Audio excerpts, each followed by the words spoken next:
Okay. Now, so for our fifth speaker, advancing economic and social success in the workplace. No, so social success is actually very essential for workplace success. So also called the interpersonal skills. No, so social skills are what we all use to interact and communicate with other people.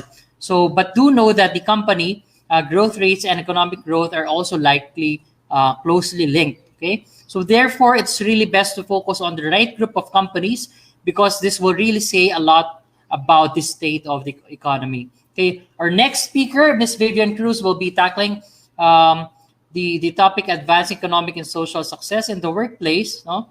And to help you introduce you, our next speaker, Vivian has successfully conducted more than a dozen intensive learning programs for CPHR Philippines, and she is a certified IECL organizational and executive coach, and currently the Chief Organizational Capability Officer of iLeap Philippines. No? Vivian is also adept in organizational development, HR business partnering, employee branding, workforce capacity and planning, total rewards and benefits, labor unions, familiarity and integrated management systems, and knowledge in HR management functions of not just the Philippines, but also in Singapore, India, Indonesia, Vietnam, Sri Lanka, and Australia. So Vivian brings with her close to 30 years of extensive experience in HR and people management functions for local and multinational organizations. She holds a degree in political science and accounting from Manuel Envega University Foundation. HR professionals and people managers, Miss Vivian Cruz. Hi, good afternoon. Hi, good afternoon, Jester, and good afternoon, fellow HR professionals. Okay, so I'm very proud to be a part of the Third Philippine HR Assembly, no, because I understand this would be for a good cause. And I've been tuning in, no, since this morning, and I saw a lot of students who are part of this group listening to us, and I hope you would be able to get some insights from our discussion. And there will be another one tomorrow, if I'm not mistaken. Okay, so let's start no with our conversation. So just would like to share with you, no, when we talk about advancing economic and social success in the workplace, when this was handed over to me by Jester, my first question in mind is that what would I share to the HR professionals when we talk about economic and social success? What do we mean by this, no? And how we can bring more value to the organization and to the environment where we live in, and that's where I try to work it out and we'll try to connect, no, all of us, our profession, in what we call sustainable development. So for the next 15 to 20 minutes, we will be talking about sustainable development. What does this mean, no? And why do we need to achieve sustainable development goals? So sometime in 2015, no, so UN together with 190 countries set up sustainable development goals which we intend to achieve in 2030. And every one of us, no, do have a role to play when we talk about sustainable development. And I would like to check out how businesses can contribute and how we as HR professionals now would be of help with regards to achieving this very ambitious objective. So when we talk about sustainable development, so this is a state of our society where living conditions and resources are used to continue to meet the human needs without undermining the integrity and stability of the natural systems. So ultimately, when we talk about sustainable development, the end goal is to end all forms of poverty, fight inequalities, and tackle climate change while ensuring that no one is left behind. When we talk about no one is left behind, it means that every one of us, no, okay, every citizen of every nation will be part of this endeavor, and all of us would be able to achieve and realize this goal. So when I was trying to browse through sustainable development, and I'm proud to say, that in the past few months, okay, I've been exposed to a group who's been very passionate about promoting sustainable development goals, and I've been working with them in certain projects. So let me just check out with you or share with you once again that there are 17 sustainable development goals that were identified. And in the 17 development goals, what we purely notice in here, no, is that the industry our workplace, regardless of what it is, manufacturing, shared service centers, mining, okay? So we, all of us do have contributions to the environment. Our day-to-day activities, the day-to-day operations of our business do impact environment. And at the same time, now one thing that I notice is that as the economy goes up, okay, therefore social justices is achieved. So therefore, if you look at these three, these have integrations, no, when we talk about sustainable development goal.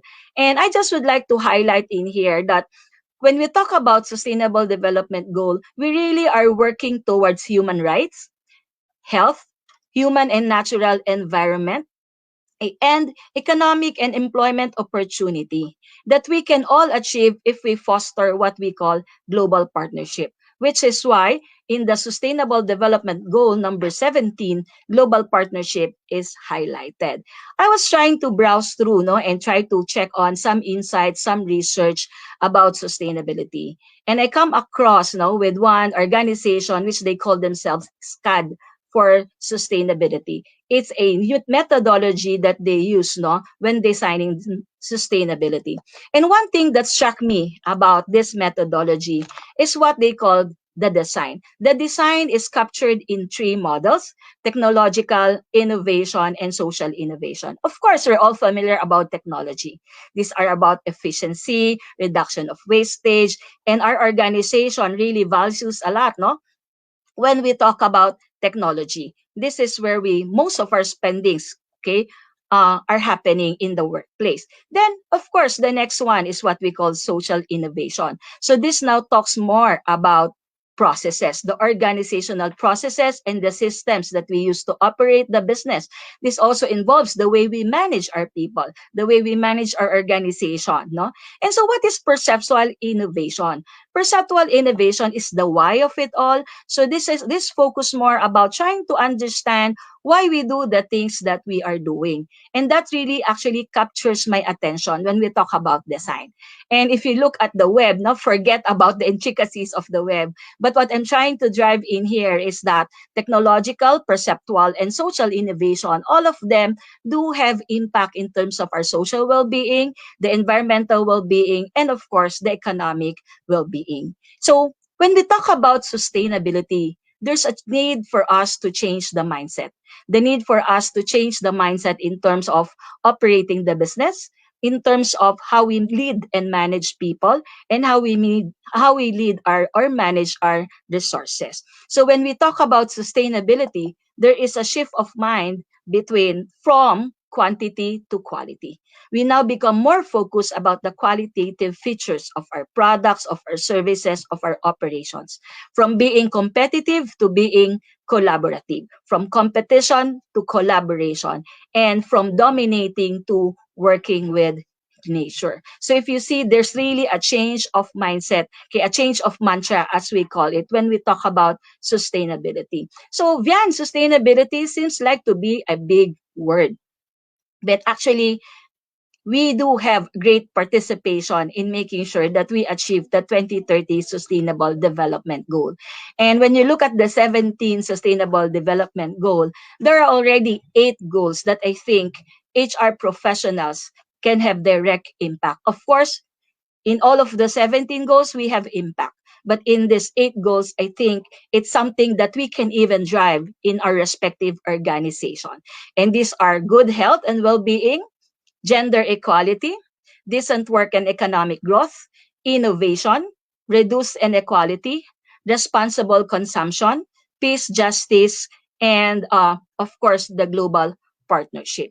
So why do we have to participate? Okay, why do we have to create an impact on this 8 sustainable development goal? Because if we're able to do so, no, we were able to make a powerful impact, okay, not just in our organization, not just in the environment where we operate, but in terms of global operations as well. Because when we talk about achieving these 8 goals, we're talking about not leaving anyone behind. We will end up all forms of discrimination in the workplace because we will be able to provide equal opportunity, decent pay, no? And we will be able to eliminate corruption and bribery. aside from that, no, we would be able to promote and sustain the health and well-being of our people. We will be more focused about innovation and skills development, and we will be socially responsible to make sure that we have good use of resources available for us. And lastly, which I really like, it's about fostering partnership to achieve sustainable development goals. So, Vian, how can we do it? Should this be an HR strategy? Should there be an HR approach on how we could push forwards with sustainable development? Because when we push forward for sustainable development, we advance the economic and the social success of our respective workplace. So see, no, we're able to help our organization, but at the same time, we're able to contribute or give impact to the globe. And actually, there's not much no change that we need to do in terms of our organization culture.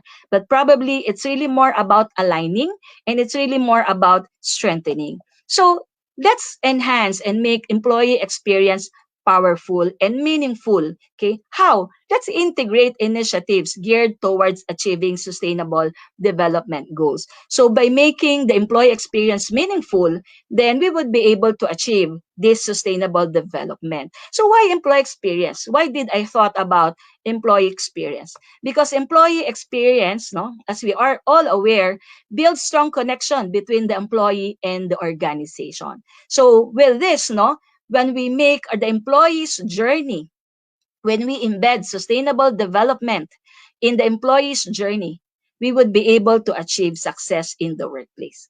Is it hard to do? Okay. So what are the things that we can look into, no, when we talk about sustainable development in the workplace? First, no, let's incorporate in our policy, in our respective organization principle, that we will provide equal opportunities, employment and career mobility opportunities for all. It's not just equal employment opportunity, but career mobility talks about giving opportunity to everyone to grow into their career.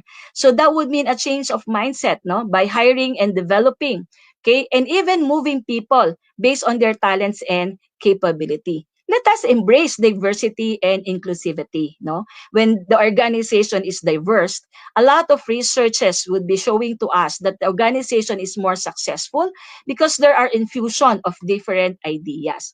Let us make sure, no, that we are paying, okay, fairly and reasonably. And we are, of course, when we talk about compensation, nothing would be equal, but we can be equitable, okay, and base it on a productive base pay. So we can look into the way we formulate our policies, in the way we will be managing the employee life cycle, on how we can make sure, no, that we are providing equal opportunity to everyone.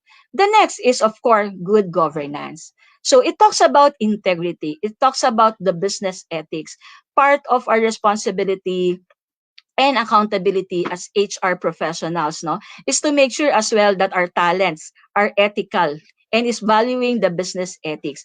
We need to promote fair labor practices. Okay, and of course, exude professionalism in the workplace. I like the word celebrating individuality. Okay, it means respecting the talents in the organization for who they are and for what they are. Okay, so and of course, no, if you ask this one, is this difficult? I think the answer is no. We just need to integrate it in our practice, and we need to promote it as part of our organization culture. Okay, next. We are all aware that employee engagement plays a very important role, no, in driving employee experience. And with this, we can focus more about promotion of employee well-being. Okay? Prior to pandemic, we've been gearing towards a healthy lifestyle, and we can continue to do that, no? Okay, of course, during the pandemic, we've learned quite a lot of lesson. And one of this is we also need to help our employees, no, our talents, to be financially educated, to make sure, no, that they would be able to save for the rainy days, because we already have felt how is it during the rainy days. And of course, no, to build a strong social and emotional support. Just about 2 or 3 weeks ago, no, I was exposed to do different companies, which I admire. I'm just sorry I cannot divulge the names because of non-disclosure agreements. But I admire them because they just did not tap, okay, a mental health service providers to whom they can endorse their talents, okay, with needs, no, or those who are depressed. But instead, no, they develop a strong mechanism within their organization so that they would be able to provide strong social and emotional support to their people. They focus on strengthening the inner core and the well-being of their talents so that they would be able to cope and thrive during these trying times. Another organization even, develop their own internal coaches who checks on their people's temperature, okay, how they're doing, catching up with them, because this pandemic causes really quite a lot of stress, and it really increases the depression level of our talents. Some of the talents actually are not capable to work alone, so therefore they need someone or they need some assistance so that they would be able to cope and adapt to the new norm. Of course, no, lastly is that, and this is one thing that I really recognize when I'm being part of a shared service center. Our talents right now would like to take part, okay, in socially responsible events. And this is something that we can integrate in terms of our employee engagement program. We can harness, we can engage our people to be actively involved, no, in promoting an eco-friendly workplace. For those who are already reporting for work, diba? There's a lot of eco-friendly initiatives which are very simple, and yet we can develop, we can promote, and we can invite everyone to take part in. And of course, let's always make sure that the corporate social responsibility starts from within. Before we are able to help other organizations, let us look inward and see what do our talents need, how we can be of help to them, how we would be able to support them, okay, socially, not just them, but even their families. So we need to take note about corporate social responsibility within, okay, our own organization. And of course, no, when we try to work now about organization capability, we need to uplift our talents competencies. We all know that. But we're always focused about what the job is all about. Okay, what the job is all about. And that's where we try to develop the capabilities of our talent. Okay, but right now, can we also look into what does our talent aspire for? What do they would like to develop? Because when we try to uplift the capabilities of our talent professionally and support them to achieve their career aspiration, organization becomes more successful. Have you heard about the development culture? I actually am a fan of development culture. And I really am pushing for organization to develop, okay, this type of culture, because this helps. Okay, this now talks about the talent aspirations. What are their career aspirations, and how we as leaders would be able to help them. Okay? Because when we help them realize their career aspirations, they grew and the organization grew. But if you notice, no, when we do this, okay, we also help. Okay, we also help our environment. We also help Mother Earth, no? Okay, and with this, no, build and foster partnership, global partnership, but we can do it locally. So as I mentioned to you, there are a lot of organizations locally who are promoting sustainable development goals. And as I mentioned, I've been part of an organization. No, I'm not a member, okay, but I'm actively involved in all of their meetings because when they invited me, I saw the impact that this organization can create. And if we would just foster collaboration, if and we would be able to contribute our knowledge and skills. And of course, no, these are things that we needed as HR professionals. We can join this platform so that we would understand better what does we mean when we talk about sustainable development. Because the more we understand about sustainable development, the more that we will be able to translate it into HR initiatives, actions, and programs. Okay, that will promote economic and social advancement. Okay. And lastly, before I end my conversation to give more time for comments, feedbacks, and questions, I just would like to leave this last word to us. Advancing economic and social success in the workplace. This implies to peace and prosperity for people and the planet. So as you would see, this is how impactful the HR function is. This is how impactful our role is as HR people, no? Okay, in terms of not just achieving organization success, but in contributing and adding value, no, to Mother Earth. And with this, I think we can now open the floor, Jester, for some questions and clarifications. And I also would like to hear insights coming from our audience, no? So that I believe this forum is really more about sharing of insights. Thank you, Jester. Ayan, so again, we're inviting everyone to feel free to comment down below, no, sa inyong mga questions and even thoughts and insights regarding the topic of Miss Vivian Cruz, no, regarding the plenary session of advancing economic and social success in the workplace. So sabi nga dito, nabasahin lang natin yung comment from Mary Ludith, no, respect individuality. So your talk on respecting employee individuality, aside from honing their skills and position of the company, this will also boost their morale and acceptance from the employer, regardless of their sexual orientation, social status, race, etc., or non-discrimination. Workplace is a healthy workplace. No? So yan, inclusiveness. No? More will be tackled sa upcoming CPHR program. Actually, we'll be seeing I and Vivian will be seeing again, no, sa Friday and Saturday, because we'll be having a DLP run this coming Friday and Saturday for the Chartered Professional in Human Resources. And, O kung and to meron add, kayong yeah, and to yeah. add, Jester, di ba? We're talking here during our CPHR training. We need to embed diversity and inclusion in our employee life cycle. Okay, so when we respect individuality, as I shared to you, no, in a previous organization where I am, of course, we cannot change the legal names, but we call them by their preferred names. By Mhm. just treating them the way they would like to be treated, they don't want to be treated special, by the way. They would like to be treated as normal person because they are a normal person. Okay, so Mhm. and so that's actually respecting individuality. Of course, another one, especially as a lot of us is working from home, we have talents, great talents with special needs, and we can capitalize on their capabilities to help our organization grow. So if you notice, not the Filipinos, the Philippines in general have quite a ton of talents, and we just need to make sure that we are fair, okay, reasonable when we talk about employment practices, and we will be able to harness these talents and make our organization successful. Mm. Kasi I remember seeing pertinent post sa isang HR group no regarding dun Yes. sa issue na how should we address this issue dito sa employee na ito, kasi ang by law it states that ang tawag lang natin sa kanila ay Mr. and Miss, sabing ganun sa comment. And then maraming comments, no, and insights ang lumitaw.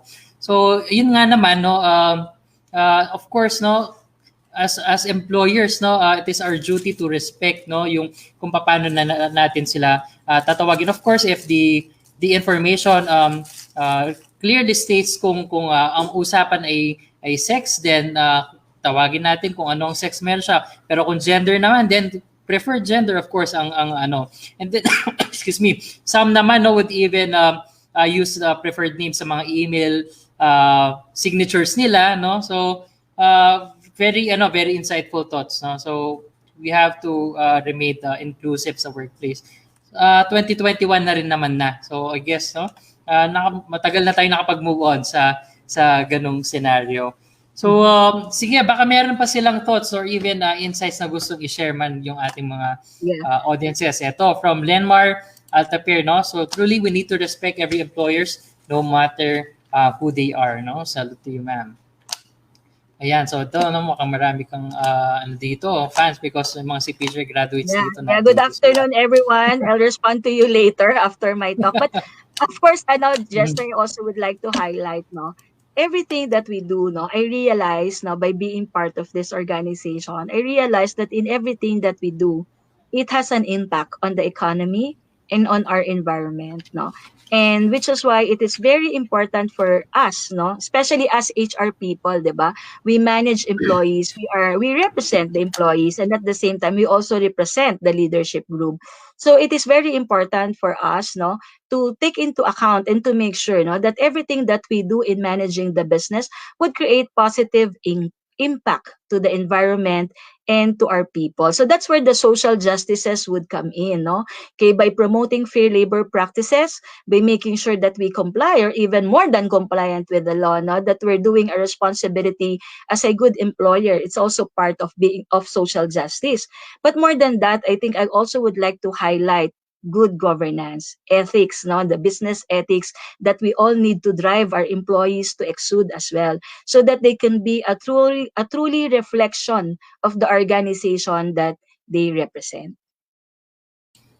That is correct. So no matter how large or small, and regardless of the industry, all companies can contribute to the SDGs. So while the scale and scope of the global goals is unprecedented, of course, the fundamental ways that businesses can contribute remain unchanged. So the UN Global Compact now asks the companies to first do business responsibly and then pursue opportunities to solve societal challenges through business innovation and collaboration. So we leave this question to you. When was the last time you visited the UNSDG? So kung di pa, bisitahin natin muli ang UNSDG at check no kung tayo pa rin ba ay in line na ito. So thank you again, Ms. Vivian Cruz, no, si PHR GDP, I think for Esther, this. there's a question. Yeah, I think Sure. there's a question. You mentioned creating a culture of compliance and good governance. How can we do this without being too punitive? We don't need to be punitive all the time, no? So Jester is smiling, no? Because I always believe that first is that we need to make sure that these are integrated into the values or into the DNA of the organization. It's not easy to do. It's not done overnight, but it requires continuous communication. It also requires continuous development of our people. When I used to be part of the shared service center, one thing that I realized is we cannot expect our people to think the way we think, especially the young professionals. We need to guide them and make them understand what is right and what is wrong, no? And sometimes at first we need to eliminate the gray areas so that they would be able to develop a good insight and a good definition in terms of what compliance and good governance means, no? So I always believe that we have to start on that, which is why in the induction program it is very important that we take time, okay, resonating this culture to our employees. This is also, no, part when I used to be an HR leader, Jester, this is part of my mandatory training for everyone, including managers and senior leaders like me. It would be good if our employees would be attending a regular training. It's just like our Data Privacy Act, our data protection program. We need to make sure that our employees attend regular programs on business ethics and good governance so that they are always reminded. In some organizations, they even have questions that they require their employees to respond to gauge the level of competence. By doing this continuously, this will drive, no? And of course, this will make our people think that these are the things that we value as an organization. But most importantly, they should see this in the leaders. So as leaders, we have the moral ascendancy to make sure that all of our actions, our deeds are ethical, no? So again, we should be exuding integrity, no? So that when our people see us, no, they would know that this is what we mean when we say business ethics. This is what we mean when we say we have to exude integrity all the time. All right, thank you. Your thoughts are provoking. So I guess the HR professionals and people leaders are up for the challenge. We will be ending the plenary session with Ms. Vivian Cruz, CPHR JTP. Thank you very much. Thank you, Jester. And again, allow me, I hope I can see some of you on Friday and Saturday for the CPHR training program. So if you're interested to know more about CPHR Philippines, you can drop in a note in this Facebook page or you can send a note to Jester. And also, I hope you also take part in some of the initiatives being facilitated and promoted by the CPHR Philippine community. No? So this is not just a training program, it's actually a community that helps promote, no, trends in HR. Okay, so thank you, Jester. Thank you for the opportunity. Okay, thank you, Philippine HR Assembly, and hope to see Thank- you again. So for me, for sure, I'm gonna see you again soon. yeah, we'll see you again soon. All right, thank you. Bye. Thank you. Okay.